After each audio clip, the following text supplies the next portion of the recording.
اسلام مذہب نہیں بلکہ دین. مذہب میں اور دین میں فرق ہے.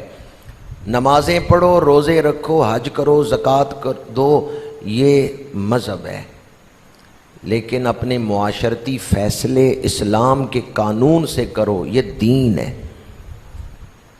ساری زندگی اللہ کے حکموں کے مطابق گزر رہی ہو، عبادات بھی، اعتقادات بھی، معاملات بھی، ہر کہیں اللہ کا حکم نافذ ہو، یہ دین ہے. آج اس دور کے یزید کو مذہب سے کوئی نقصان نہیں، کوئی دشمنی نہیں. وہ کہتا ہے مذہب چلاؤ، اسلام کو دین نہ بناؤ. اسلام کا قانون نہیں نافذ ہوگا. نمازیں پڑھو، روزے رکھو، اس سے ہمیں کوئی نقصان نہیں. قانون ہمارا ہوگا، قانون لبرل ہوگا، قانون اسلامی نہیں ہوگا. تو امام عالی مقام نے جو اس وقت آواز بلند فرمائی ہے، اس کے دو بڑے مقاصد تھے. ایک تو شخصی سطح پر، انفرادی سطح پر کہ بندوں کا تعلق رب سے جڑا رہے، اور دوسرا اجتماعی سطح پر کہ اسلامی نظام قائم رہے.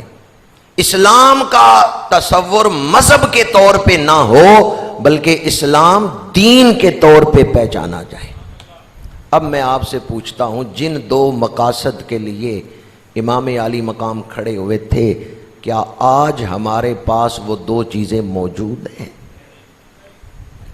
سوشل میڈیا آ گیا، لوگ موبائل میں لگ گئے، رات کو 2 نفل پڑھنا نصیب نہیں پر 2 گھنٹے موبائل چلا رہے ہیں. تو دشمن کامیاب ہو گیا، اس نے رب سے تعلق توڑ دیا. تعلق ٹوٹا نہیں تو کمزور ضرور ہو گیا. آج کا نوجوان اپنے رب سے کتنا تعلق رکھتا ہے؟ امام عالی مقام میدان کربلا میں گئے کہ بندوں کا تعلق رب سے نہ ٹوٹے. اور آج دشمن متحرک ہے، وہ ایسی چیزیں ایجاد کر رہے کہ مسلمان فجر کو نہ اٹھ سکیں، مسلمان فجر کی نماز نہ پڑھ سکیں. ان کی راتیں، آئندہ جو ہماری قوم ہے، وہ آج کے جو جوان ہیں وہی قوم ہے نا. ہم نے ہمیشہ تو نہیں دنیا میں بیٹھے رہنا. تو آئندہ جو قوم بنے گی اس کا رب سے کیا تعلق ہے؟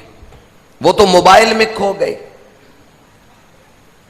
تو اس مقام پہ دشمن تو کامیاب ہو گیا، دور حاضر کا یزید تو کامیاب ہو گیا. آپ 60 ہجری کے یزید کو تو برا کہتے ہیں، اور بے شک وہ برا تھا. آپ اس صدی کے یزید کو تو برا کہتے ہیں، کیا اس صدی کے یزید کو بھی برا کہنے کی ہمت ہے؟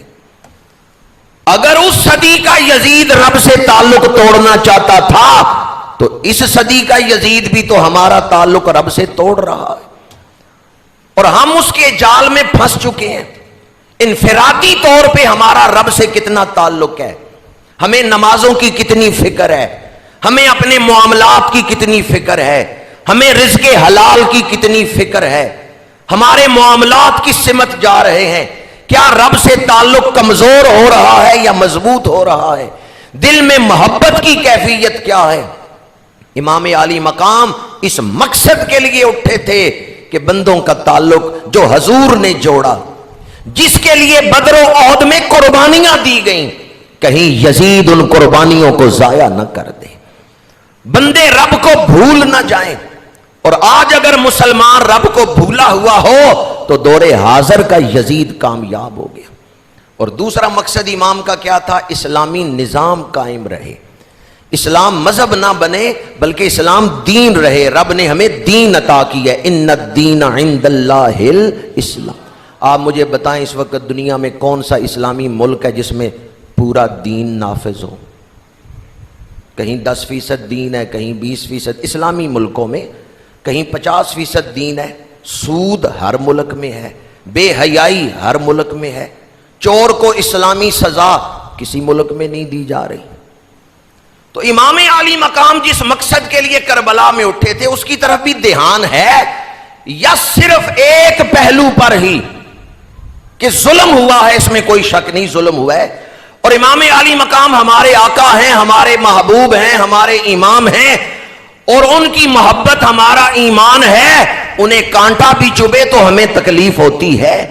درد اور سوز کا ایک پہلو تو موجود ہے, لیکن مجھے یہ بتائیں کہ کیا اتنا جتنا آج تک امام عالی مقام کو پیٹنے پہ زور دیا گیا ہے, جس قدر درد و سوز کے پہلو کو اجاگر کیا گیا ہے, اگر مقصد امام سے وفا کرتے آج پوری دنیا پہ اسلام کا جھنڈا لہرا رہا ہوتا.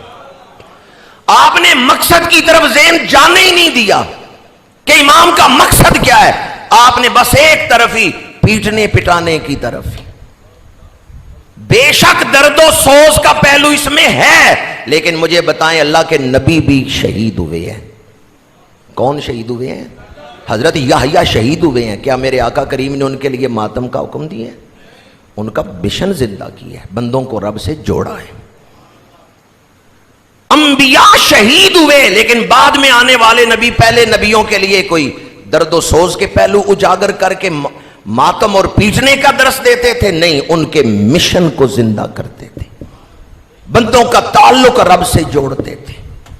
اور آج ہماری توجہ مشن سے تو ہٹائی دی گئی, مقصد سے تو ہٹائی دی گئی کہ امام کا مقصد کیا ہے.